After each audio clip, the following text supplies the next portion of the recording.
Welcome to Reliant Roundtable, where real estate meets the stories that shape a community. Today, we're sitting down with Marty Fulford. How are you? Principal broker with Connected Real Estate Group, and mortgage pro Terri Garcia-Linares of Union Home Mortgage.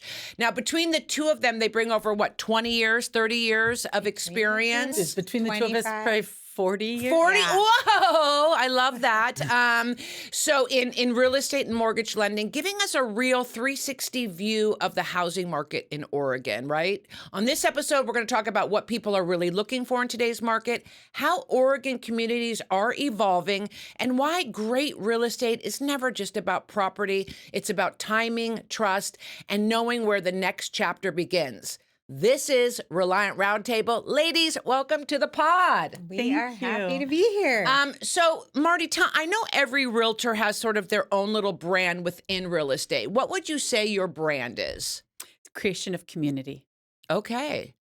Because it's not about helping people buy or sell. It's about helping people be comfortable in knowing that they've made the right decision, that they're in the right place that's for them.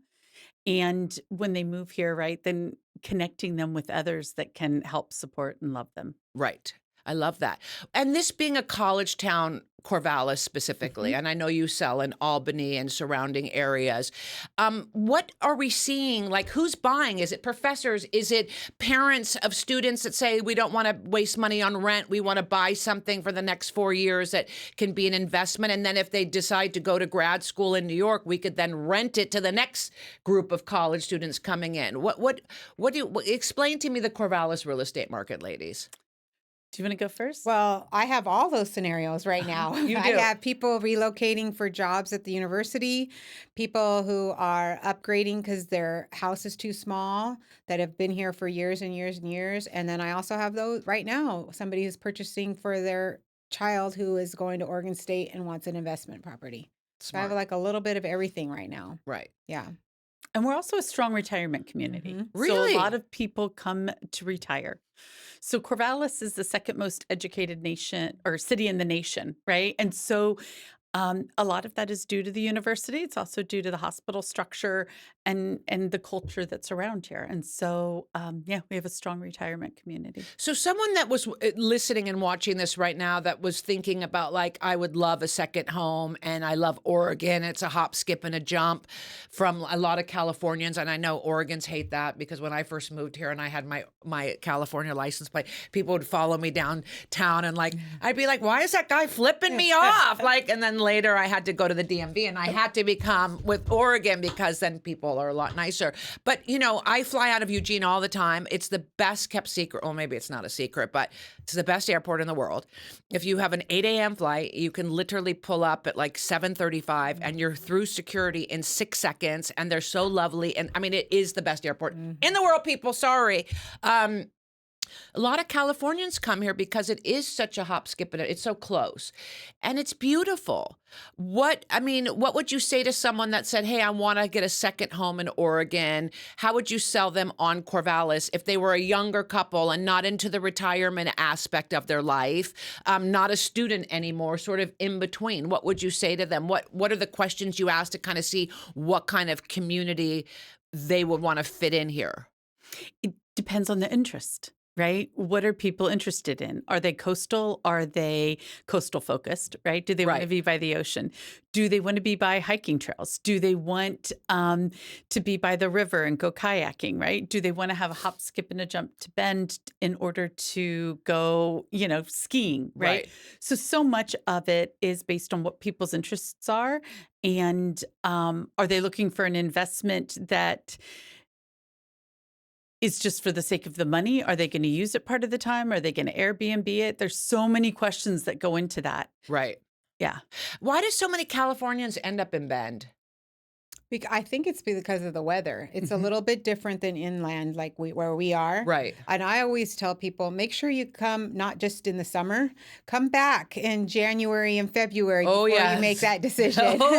Because we do have 3 or 4 beautiful months here, but the rest of the time it's very, very rainy, and that can get very depressing for some people. Well, when I first moved here, that first year I really got horrible seasonal depression because living in California my whole life, it was just where we always have beautiful sunny weather. We have like 1 month in February that will rain like 15 days on and off.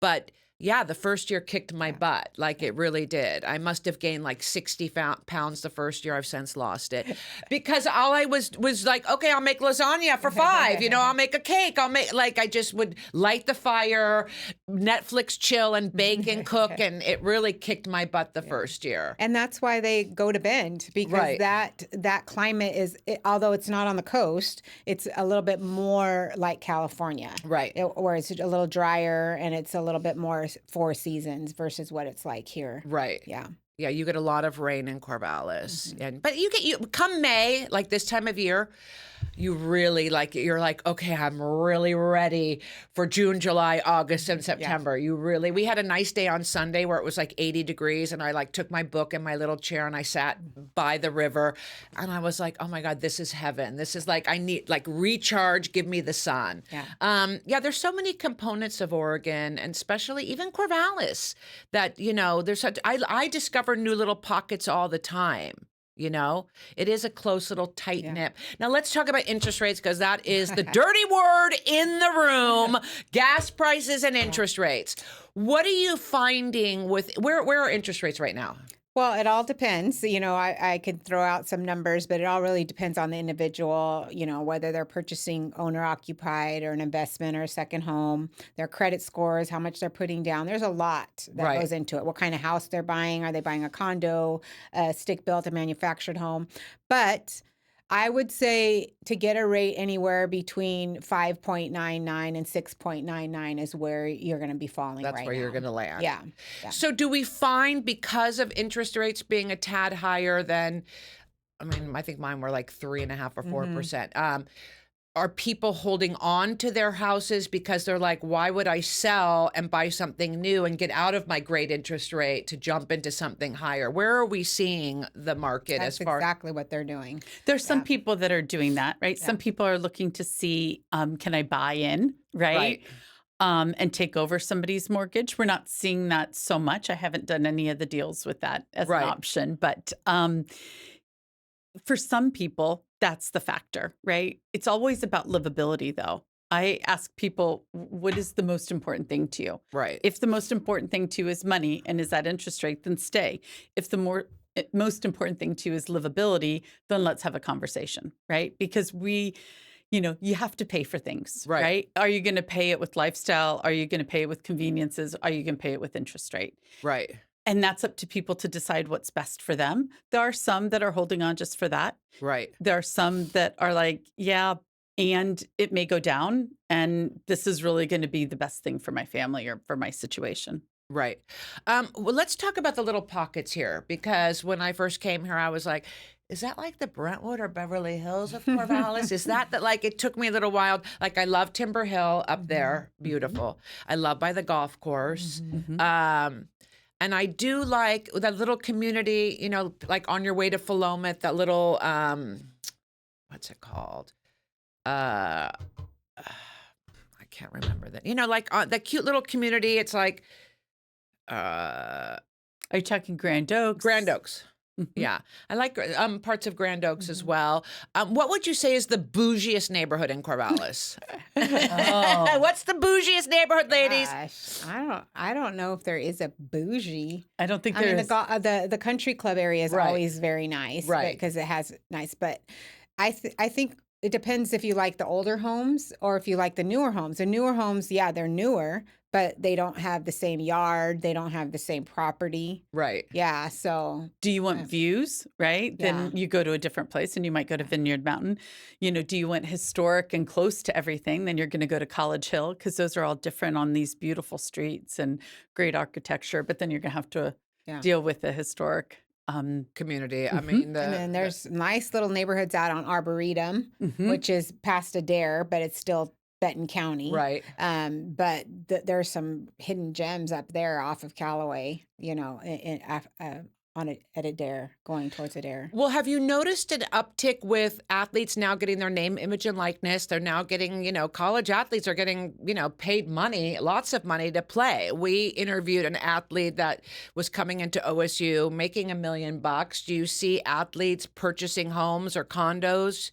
with their NIL name, image, and likeness? I don't see them financing because one lump sum of money is not something that we can underwrite at. Right. Yeah. So I don't know if you're seeing them pay cash. I'm not seeing it, but that doesn't mean it's not out there, Yeah. right? Everybody has their own clientele group. Right. So I see a lot of these little tiny home communities popping up, one by the hospital all the way up 9th, like past 7-Eleven, and one right across from Corvallis High School. I saw that big piece of land sell, and now I was wondering, does a developer buy that and then chop it up? Yeah, he did. It's a developer, and they're going to rent it. They're going to use his rentals. I was really hoping that, we'd have a cottage cluster community there, but the investor purchased it and is doing kind of single family homes for rental. What's the difference between a cottage, like you said, a cottage cluster versus the little, individual homes on that little piece of property? Ownership. Right? For cottage clusters, and everybody owns their own home. Got it. This is just rental. One person owns it, and it's a rental. Right. And the city lets him do that? In that, it was based on what your zoning was, and the zoning permitted that. Got it. And the same thing up 9th, all the way up 9th by the hospital before you get to the hospital? Those are rentals. Those are rentals. Are we seeing a housing shortage in Corvallis? Oh, yeah. We are? Yeah. Like everywhere else in the world, we're seeing it. Yeah. Is it because it's just outpriced? It's just too expensive, especially because it's a college town. Things are expensive. You're always going to have the influx of professors, students coming in, right? Cycling in, cycling out. Is that why it's more expensive? Corvallis is a desirable location, right? Right. The college does bring a lot to it. It's, I always tell people who are moving here, it's socially liberal and fiscally conservative. Right. Right. People are active in the community, right? I think a lot of it is we're not building enough, right? And we're not building the type that most people need.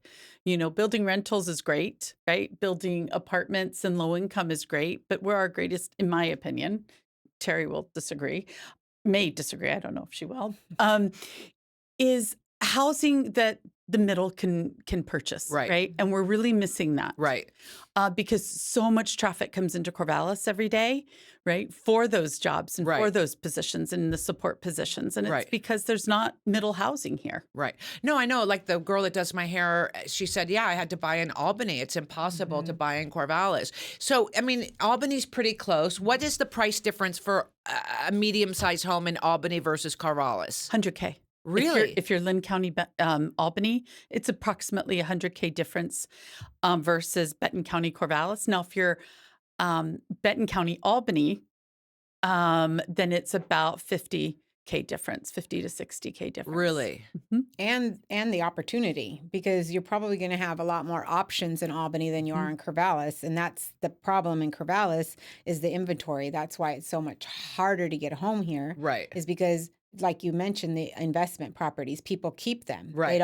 They don't move out and then sell them. Right. They move out and then keep them as a rental. And so they're not coming back on the market. Yeah, we interviewed a realtor, and he said, I have like 10 properties I just rent out between, college students renting them or VRBO and Airbnb, like just, They're not getting recycled. So that's why we have an inventory problem, which creates, anytime there's, a supply and demand, it's going to be more expensive.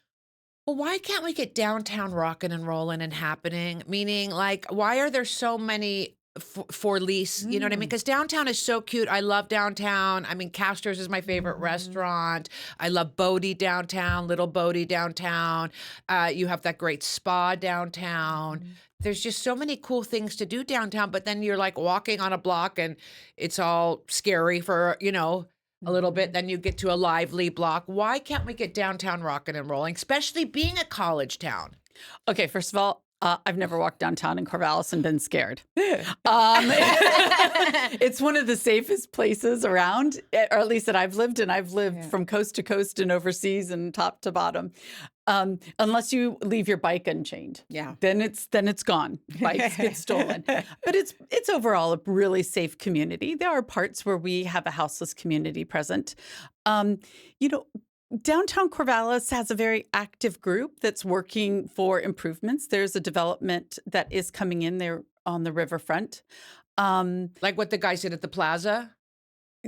At the Plaza's Lee Eckroth. Yeah. Right. He has bought, I think, 4 different buildings, and it's really put a lot of love and energy and purpose back into that, right? And has created a lot of opportunity. There's also another one that's happening on First Street, and that's from a developer up from Eugene. And he's creating some apartments, a hotel, and some shops. Yeah, that so there is a hotel. lot going on down there. Right. There is need for more. I Right. personally would like them to be open past 6 p.m. Exactly. Yeah. Right? Exactly. Right. But like the Guardian Games is now open till like 9. Right. Right. And Right. that's fantastic. And I'm just hoping that that spreads a little bit. I But hope so Corvallis too, is yeah. so used to the shops downtown closing at 6 that they kind of forget about that. Right. And I wish it would become more happening. I went to a comedy show at the Majestic like 2 Saturdays ago. We had a great dinner. We walked around a little bit. We did a little karaoke after, meaning it is such and I shop all the time. I'm always at the bank downtown, and I love all the little stores and vendors and coffee shops. And yeah, I just, like you said, maybe if it stayed open till 11, especially in the summer when there's nights, it doesn't get dark until Yeah. 9:15. Like, That's my biggest complaint about Right. not even just downtown, but Corvallis in general. Right. Is the time everything closes. If you want to be hungry at 8:30 at night, forget it. Forget it, Hopefully yeah. you have something in your refrigerator. right. Yeah. Yeah. That's definitely an issue, is the time they close. Yeah. Do you think the hotel, because that's exciting, everybody's super excited about the hotel, will they also have rental units above and for, like, you can buy something or no? I don't know that they're doing any condos. Condos are a development that's hard in Oregon because of the long-term liability for a developer. Like what happened at the Ritz-Carlton in Portland? I don't keep up with Portland. Oh, yeah. I just have to try and keep up with my own. Oh, yeah, community. because I just love real estate, so I read everything. And like they built residential, and they were trying to sell like a 800 square 1-bedroom unit for like 1.1, and now they've had to, like, literally they're selling for 450, 500,000, right?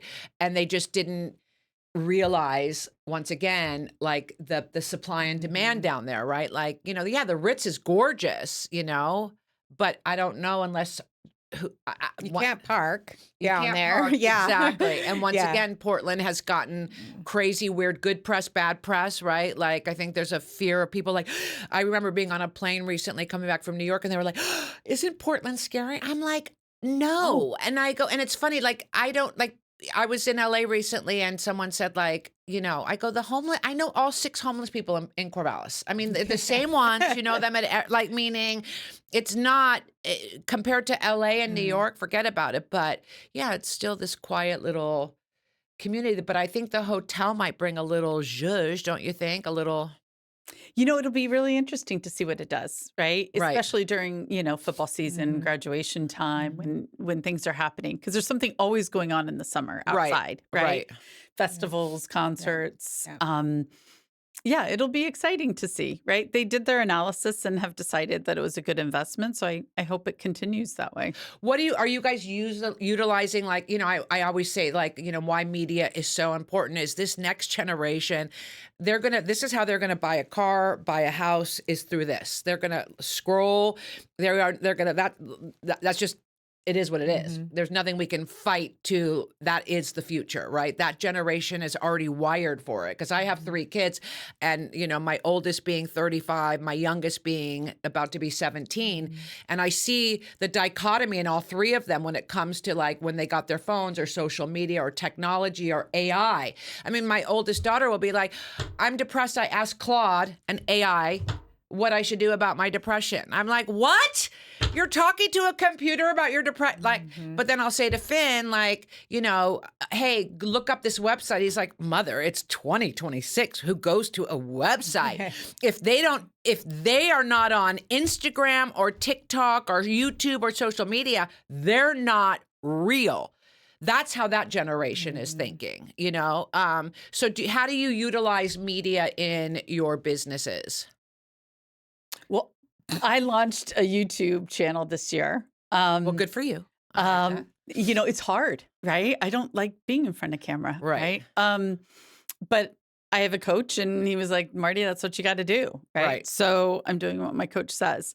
I do some social media. I probably don't use it quite as much as I should. Right. Most of my business, is really just my community. Right. Do you follow any of those realtors that are, creating like wacky, do you want a house tour? I'll take it. You know what I mean? The rapping realtor. The rapping sometimes realtor. send you. Yeah. Those are fun, but we've done some of the numbers on not him specifically, but other very prominent social media people in the real estate business. And their numbers are not very different than ours. So yes, they are out there and they're influencer, I guess you want to say, but we're not showing a lot of numbers that they are getting more business out of that. Well, I think what we're moving into in media moving forward, it's not social media anymore. It's interest media. We're following what interests us, right? Like, and like if you love real estate and learning about the market and seeing what's available and what's not, and then you follow a bunch of realtors just to get knowledge, right? Knowledge is power. If you like food, if you're a foodie, you're going to follow all of these sort of like people that like interest you when it comes to food, travel. So we're sort of moving out of it being like making everybody happy and influencing everybody versus, I like what they're doing. That interests me. So, and I like their take on it. So I'm going to follow them and, give them my business, if you will. Yeah. And even the influencers, if you want to call them that, but, it's really about watching a reality show on social media. Everybody loved the Kardashians. Everybody loved, Big Brother house, all those things. I didn't watch them, but I know people that get so into them. But that's what they are on social media. You're watching a person's reality show. Right. Yeah. And so that's why people get, well, and even Mauricio, who was, his wife was on the Real Housewives of Beverly Hills, and he started the agency. I mean, he will tell you, having that platform and those 3 million eyeballs once a week, like it really catapulted the agency to what it is today, right? Like, even though Rick Hilton doesn't want to hear that, but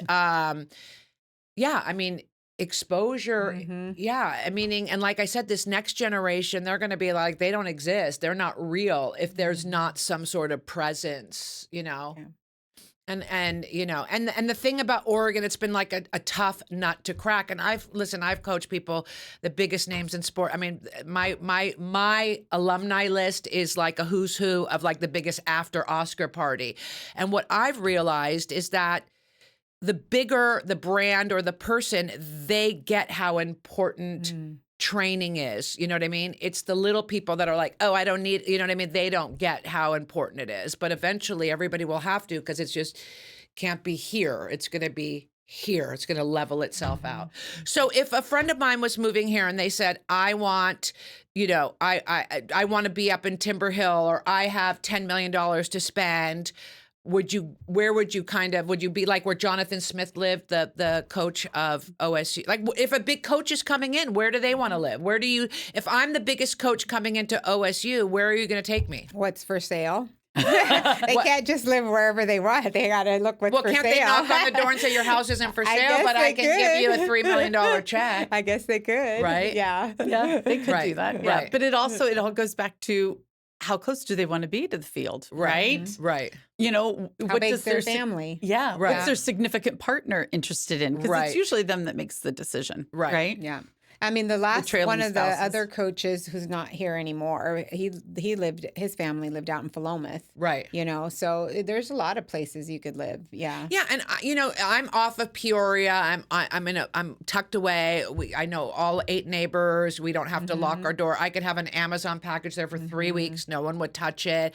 Like I said, I don't even have to lock my car doors, or nothing gets taken, not even a quarter out of it. You might want to lock them now. Why? Because you just said told Peoria. everybody. You just told your doors I dare you to find me on Peoria Road. It's a long way. It's funny. No, don't look for her, because I have clients that live there. Okay, yeah, don't look for me. But it's funny, because my 16-year-old son's friends will be like, Finn, you live so far away. I go, we come from LA where you could go 4 miles. It could take you 4 hours. I go on Peoria. You don't even hit. Once you make that right, you don't hit a stop sign or a light. Well, if you get stuck on 9th Street for more than like 2.5 minutes, you're frustrated. Totally. When there's traffic in Oregon, I'm like, what is going on? What is going on? Yeah. And one of the hard things to get used to is when you're coming from bigger cities, right? Is the fact that people here don't honk. Right. No. Yes. Unless you're standing at a stoplight for a little bit too long and the lights turned green. Beep, beep. It's a really hard habit when you come from big cities to break of like, come on. Right. Yeah. Oh, I think that was my biggest adjustment. Like, it was really hard. Yeah. I had to kind of learn, like, it made me really have to slow down. Yeah. And I think at first, like, I was fighting it, but then that's why I think I love it now. It really, like, I got in touch with a lot of parts of me that I thought were gone forever in that sense. And it's made me slow down. I love working out. I love, taking hikes, hopping on my bike, breathing the fresh air, meaning I really learned to just how much I was missing that and needed in my life, right? And like I said, when I get homesick or like want a little, I'm on a plane and I can be in LA, I can be in Miami, I can be in New York. But yeah, there is something very magical and special about Corvallis. Now, should we not tell people that because we don't want the traffic on 9th Street? Or are we in a quandary? Do we want people to move here or we don't? It's not for everybody. I mean, it doesn't matter if we tell them this, a hidden gem. Right. Some people will get here and go, I can't handle this. Right. It's so boring. There's nothing to do. Nothing's open past 6 o'clock. Portland's too far. I mean, it's just not for everybody. Right. So. Yeah, I'm not worried about that part. No. And I think also when, like, I go to Eugene a lot, like if I want, like, I'll be like, oh, I'm going to go to the mall. I want to go to H&M, Sephora, like, meaning, and it's just literally a 35-minute drive, meaning it's nothing. Because I think what you get here is that you don't realize it's like you don't have all that congestion. Yeah.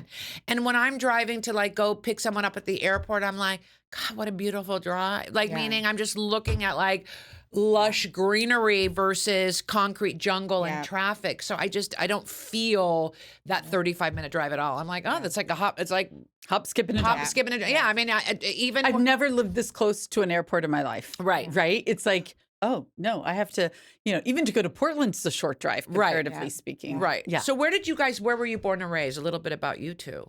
Well, mine's easy. I was born in Idaho, in Caldwell, Idaho. But my parents moved here pretty young. They were young parents, and my dad went to college. He played basketball, and my parents went to Oregon State. So I grew up down the road in Monmouth. Love that. Yeah, and then I came to school here, and then got married, had a kid, and then I moved away. So I was gone for a long time. Where did you move to? Well, I kind of moved a little bit of everywhere. I was in Georgia, Virginia. That's where my daughter was born, in Virginia Beach. Interesting. And then San Diego. And then came back home for a few years after a divorce. And then I moved to Las Vegas for 13 years.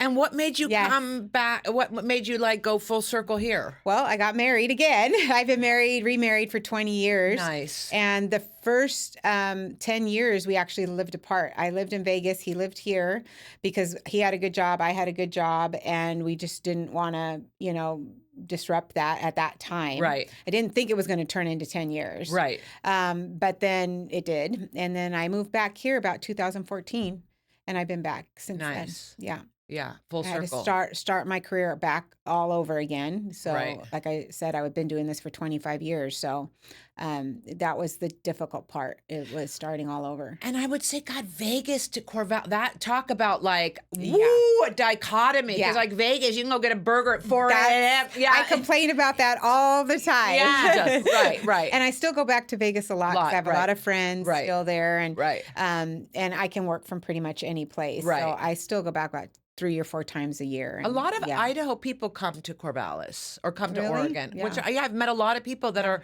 from Idaho, which is interesting. Yeah. My parents just ended up here because of college. Yeah, I think that's my brother, my dad's older sister went to U of O, and so that's why they knew about college and knew about coming to Oregon. Yeah. Right. Yeah. What about you, Marty? Gosh, I was born in Florida, then in Alaska. Coast to coast. DC was kind of our landing spot. My dad was in the military, so we moved a lot. Lived in Turkey, all over the world, and went to school in Kentucky, Idaho, Texas, New York, here, yeah. So how does Corvallis compare to all of those places you've been and lived? Like that you call this home? Is this the This place is the longest longest you've I've been ever somewhere? lived. Yeah. Somewhere. Yeah. Right. I don't dislike living anywhere. I'm always going to find joy, right? Right. Or I try to, at least. I think it's the community, right? It's really about the people for me. The weather is moderate. The rain isn't like rain in the South or in the East, Right. right?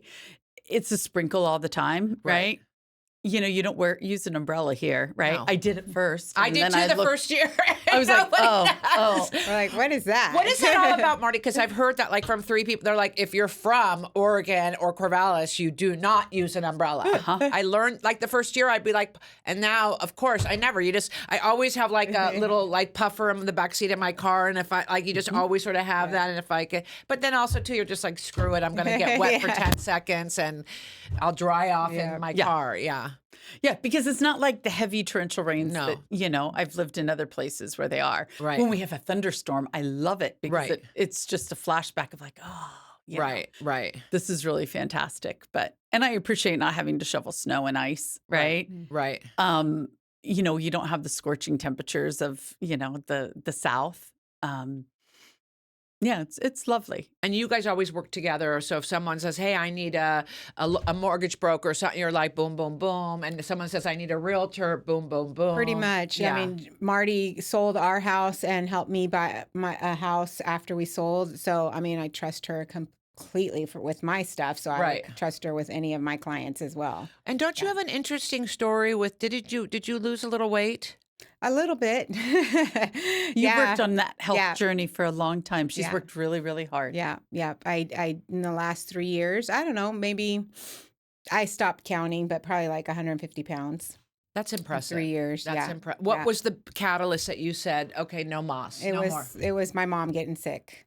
Right. Yeah. She was sick and she was just not healthy. She's always had health problems, so it was not unusual for her to be sick. But I just thought to myself, I have to do my part and try to prevent what I can. If the genetics is a part of it, then there's nothing I can do about 100%. that. But this is something I can do. Right. So it just took me down the rabbit hole and I got obsessed with it. Right. So, yeah. Me too. Well, She's obsessed. Yeah, I'm sort of obsessed too. Yeah.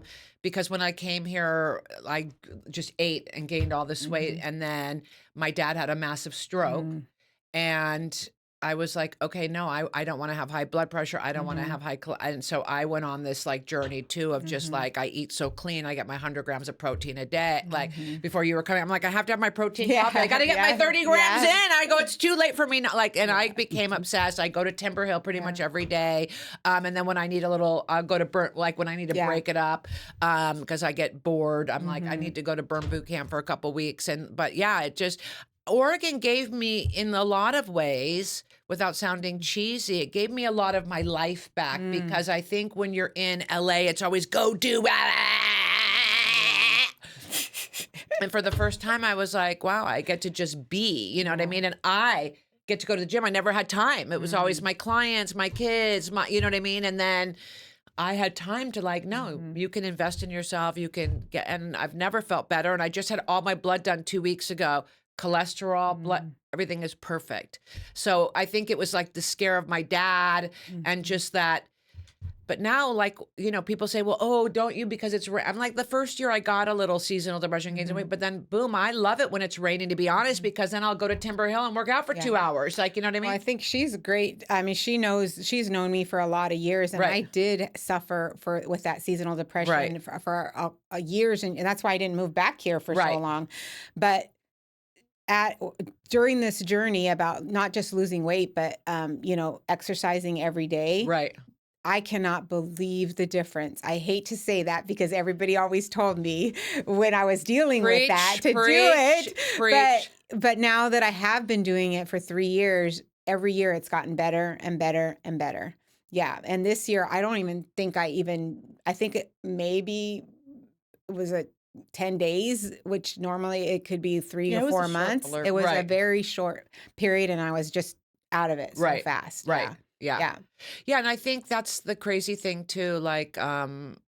Just the crazy thing of we get like as women, I feel like too, the community is so important. I kind of struggled too when I got here, just like because all of the moms went to school, the kids went to, you know what I mean? And that's a hard group to break that into. was a hard group. Like, and I cracked it finally, but it took me a little while, but yeah, it's, but I found a good core group of like people, and and I'm very like my 16-year-old be like, Mom, do you have to talk to everybody? I'm like, yes, because I'm Gen X. Okay. Yeah. Every time we go anywhere, right.